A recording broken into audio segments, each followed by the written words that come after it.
그러니까 예수님이 누구시냐 다양하게 해석을 할 수 있지만 이사야 선지자의 말에 의하면 카운슬러시다, 우리를 상담해 주시는 분이다 라고 얘기를 하는 겁니다.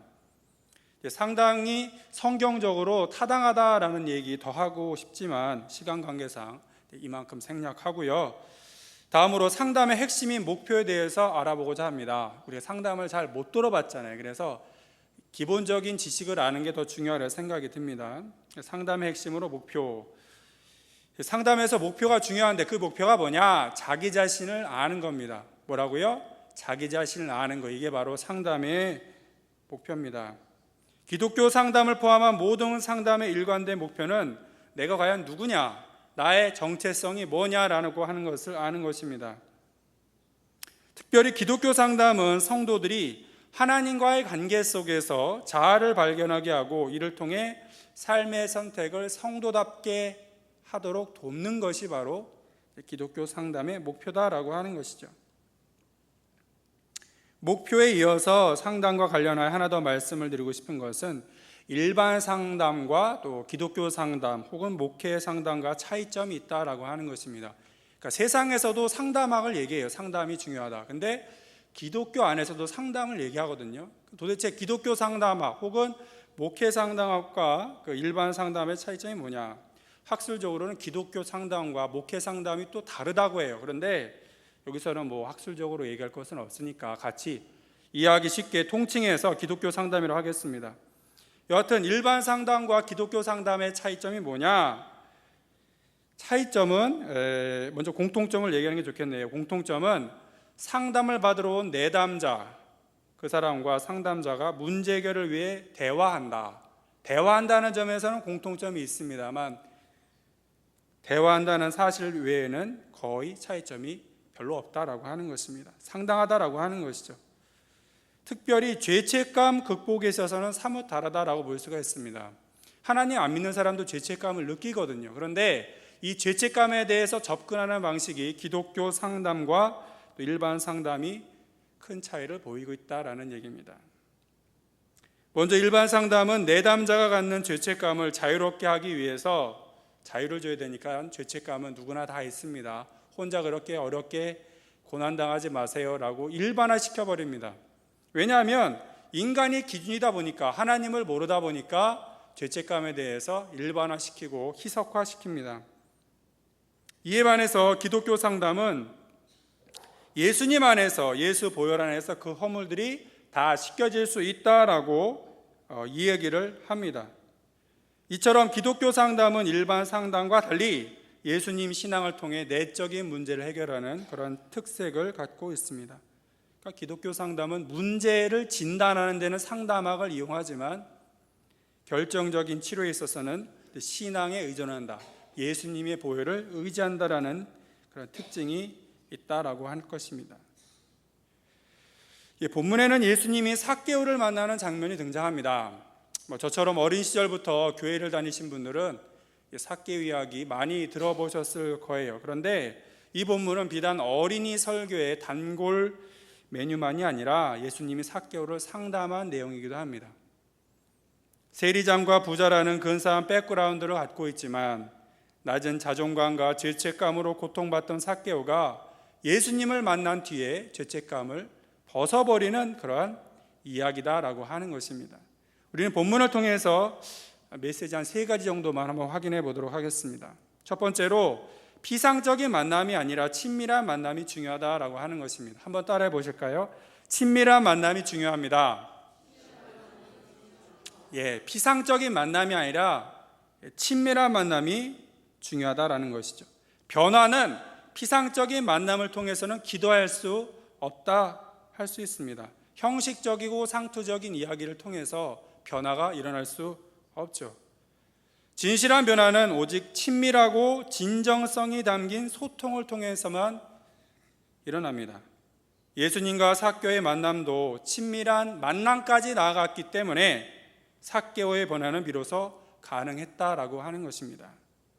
처음에 삭개오는 예수님이 어떤 분인지 궁금했지만 그저 돌무화과 나무에 올라 보고 알고자 했습니다. 예수님을 직접 만나려고 하지 않았어요.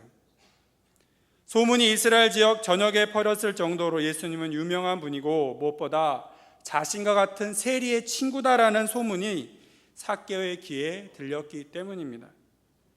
여리고에 오신다는 소문을 듣고 삭개오는 예수님의 얼굴 한번 보고 싶었습니다. 유명하신 예수님 어떻게 생기셨을까?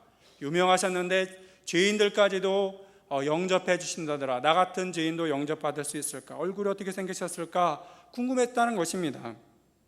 그럼에도 불구하고 삭개오는 예수님을 공개적으로 만날 수 없었습니다.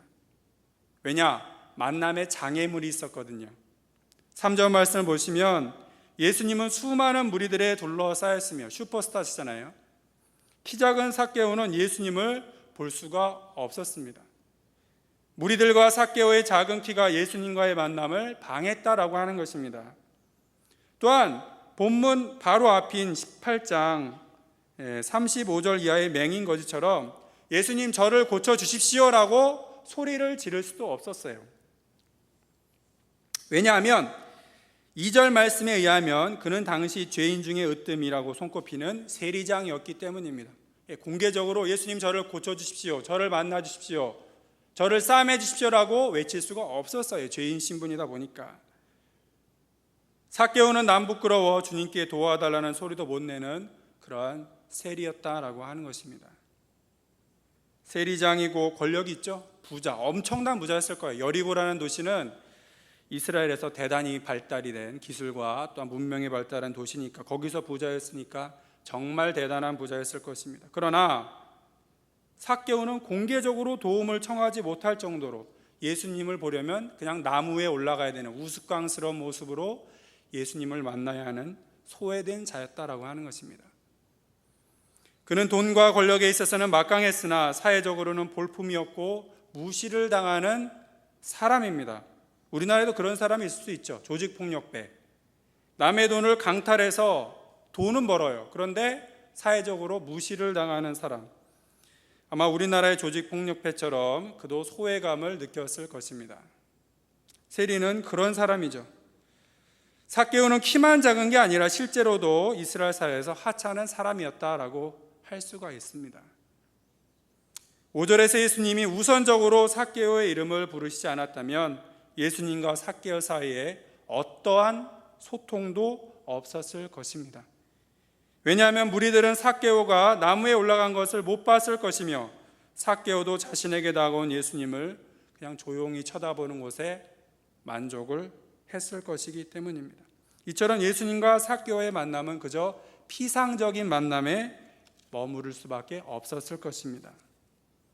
그런데 그 누구도 예수님의 눈을 피할 수 없다는 데 중요한 점이 있습니다. 그 누구도 예수님의 눈을 피할 수가 없죠.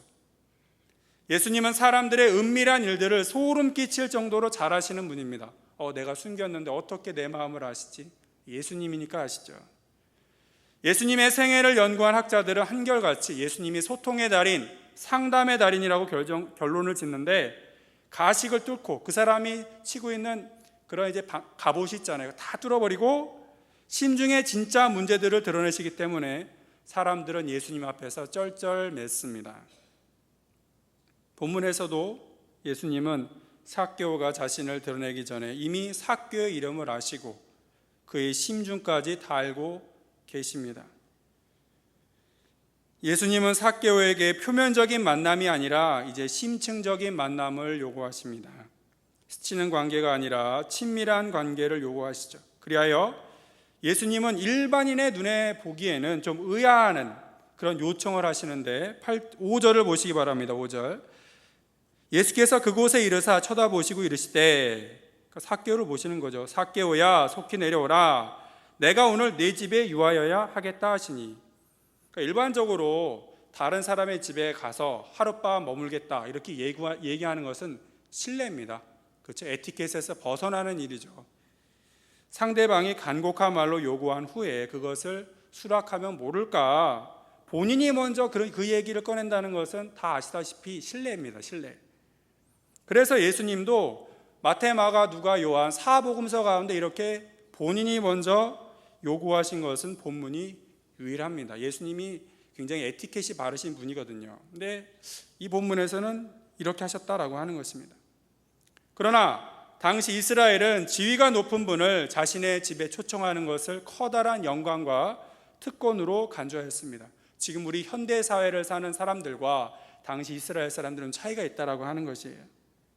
그리고 예수님은 이 특권을 누구에게 주시느냐? 여리고 도시에서 가장 악명 높은 죄인에게 허락하신다라고 하는 것입니다. 왜냐?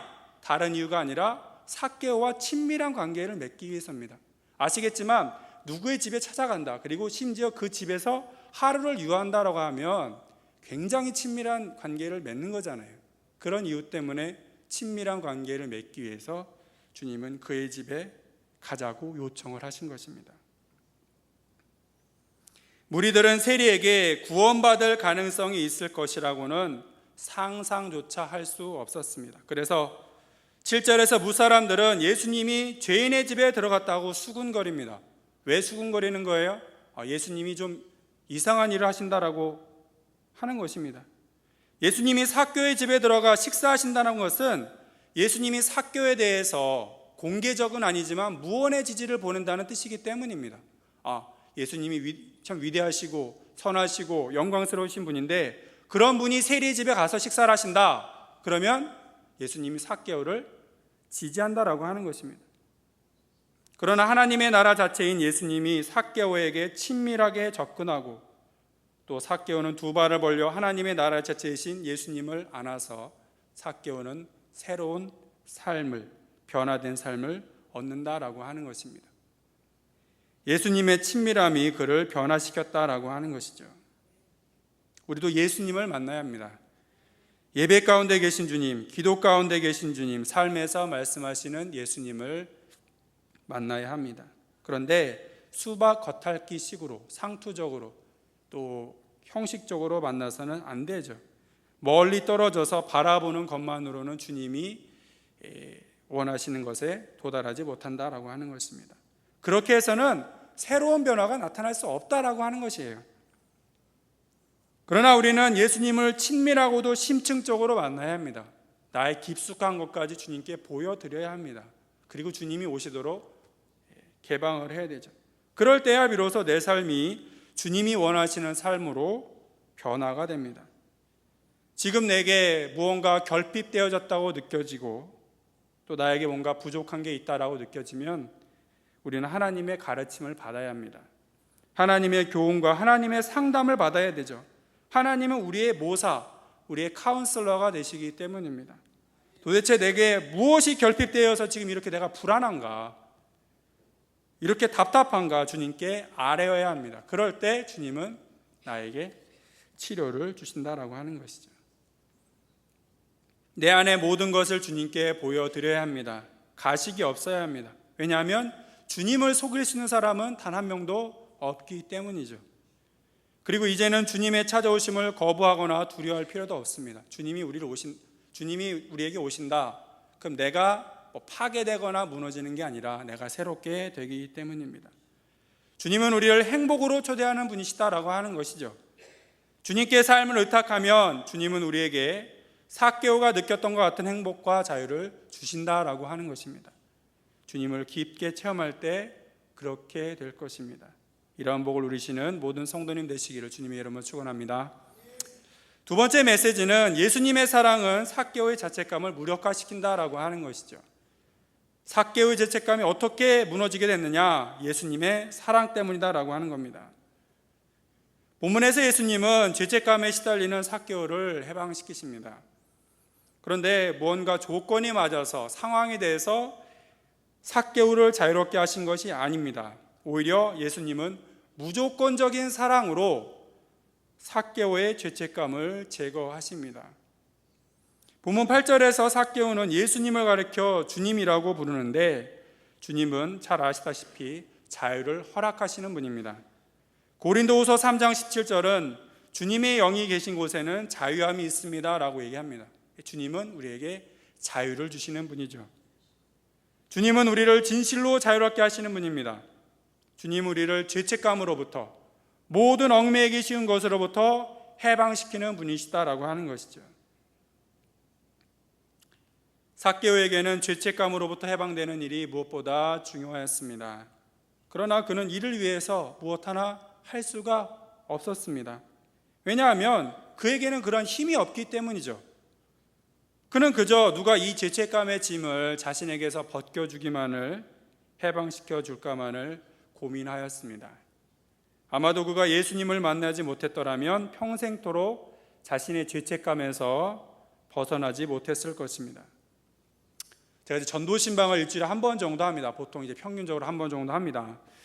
전도신방을 하면서 느낀 점 하나는 뭐냐면, 예비 신자들이 연령에 따라서 죄책감에 대한 강도가 다르다라고 하는 것이에요. 먼저 젊은이들, 청년들, 비교적 젊은 분들을 제가 신방을 하면 이분들은 자신이 죄인이라는 사실을 아직 깨닫지 못합니다. 성경은 모든 사람이 다 죄를 졌다고 얘기하잖아요. 그런데 하나님을 안 믿는 청년들은 자신이 죄인이라는 사실을 아직 깨닫지 못합니다. 그들에게 모든 사람은 죄인입니다. 이 죄값을 치르기 위해 예수님이 십자가에 돌아가셨습니다. 말씀을 드리면 이렇게 얘기를 해요. 건전하게 시민생활하고 있는데 내가 무슨 죄인입니까? 이렇게 의아하다는 반응을 보입니다. 불신자 젊은이들은 자신들의 죄를 깨닫지 못한 채 죄인이 아니라고 스스로를 속이기 때문에 복음을 영접하지 않습니다. 특별한 진리가 아니고는 영접이 불가능하죠. 이에 반해 불신자 가운데 연세 드신 분들을 만나는 경우가 있습니다. 근데 이분들은 예외 없이 자신들이 죄인임을 인정합니다. 연세를 지극히 먹으신 분들, 70 가까이 되신 분들 만나면 죄인입니다. 성경에는 죄인이라고, 모든 사람이 죄인이라고 써 있습니다. 그러면 다 인정을 해요.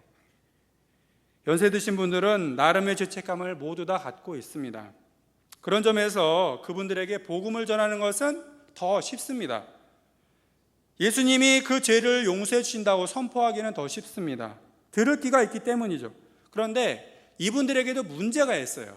뭐냐면 그것을 제가 불신의 관성이라고 붙였습니다. 불신의 관성. 이게 뭐냐?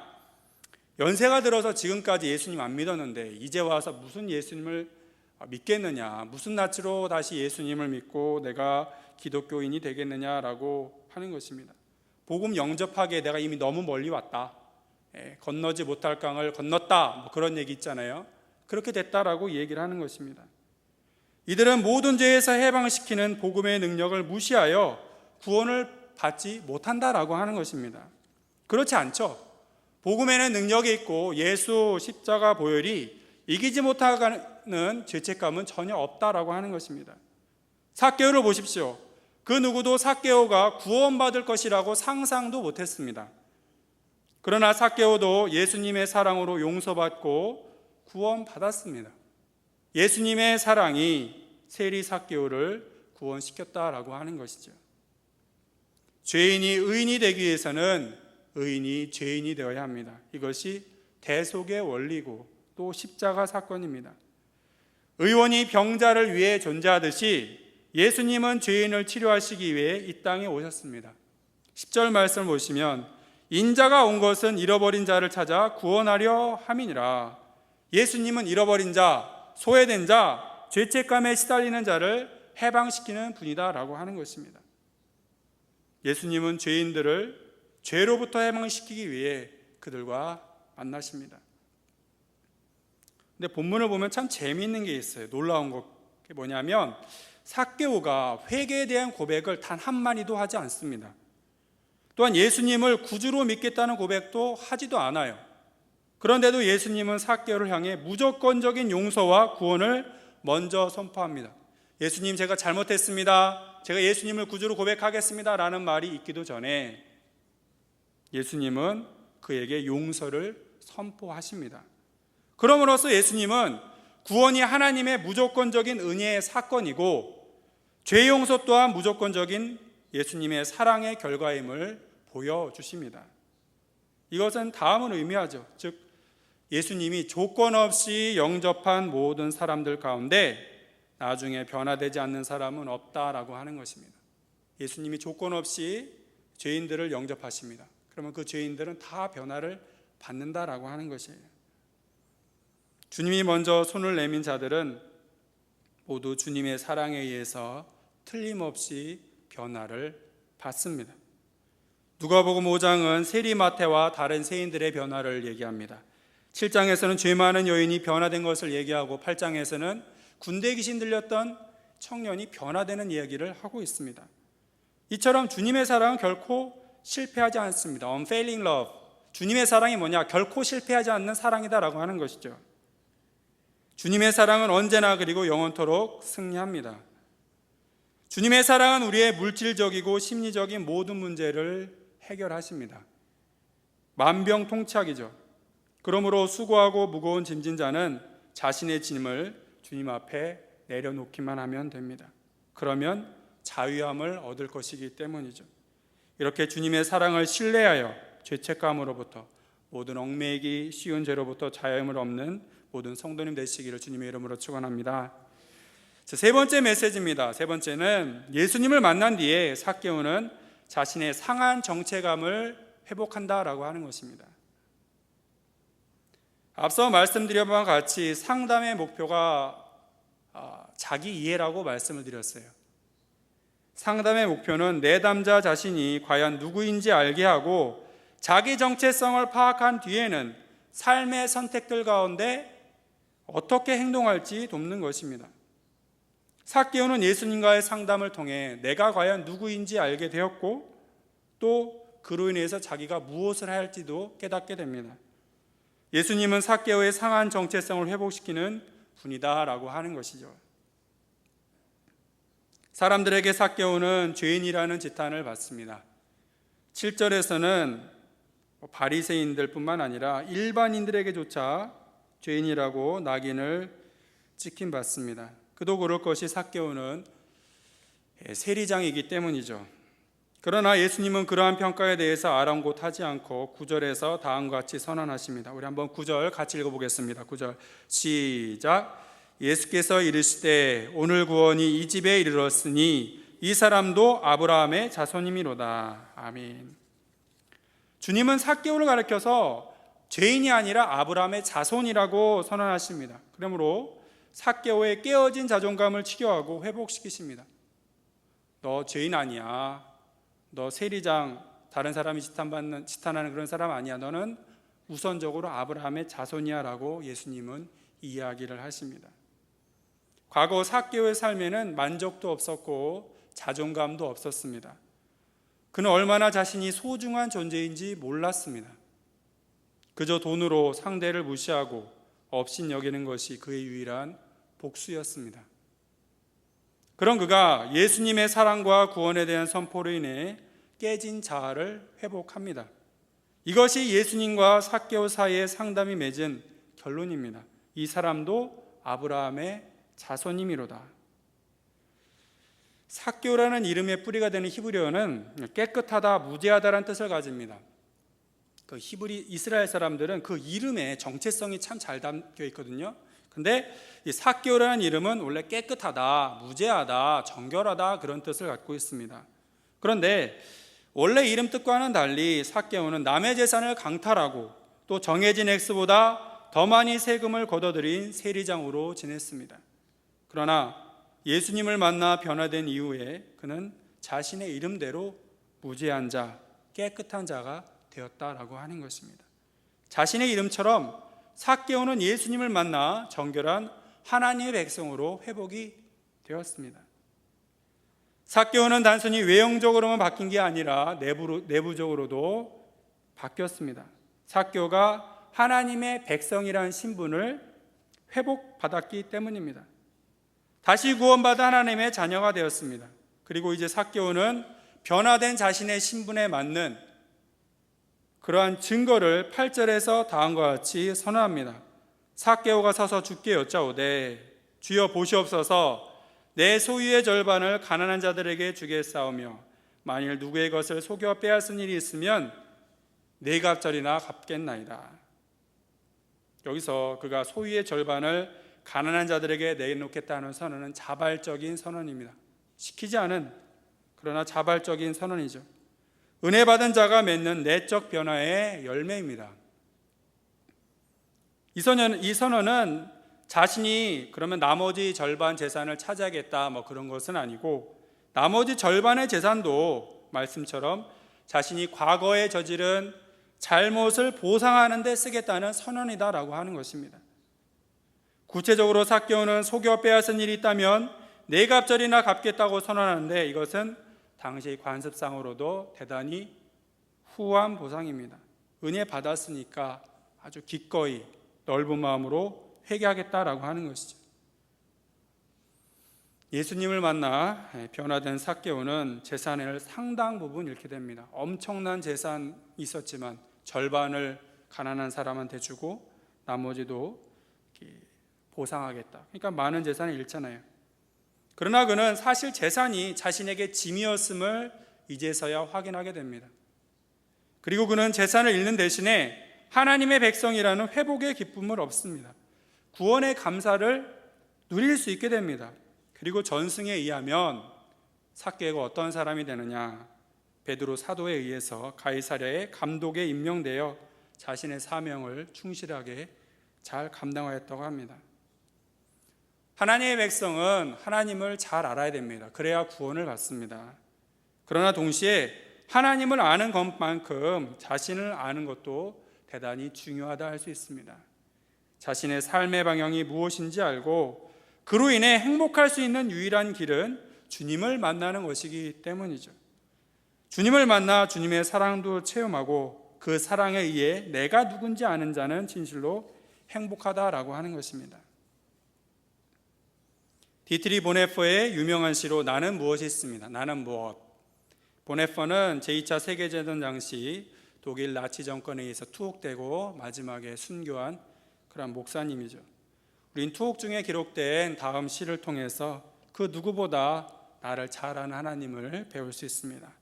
제가 전문을 읽어드리겠습니다. 나는 무엇. 디트리 보네퍼. 나는 무엇. 남들은 가끔 나더러 말하기를 어찌 침착하고 명랑 확고한지 마치 자기 성에서 나오는 영주 같다는데, 나는 무엇.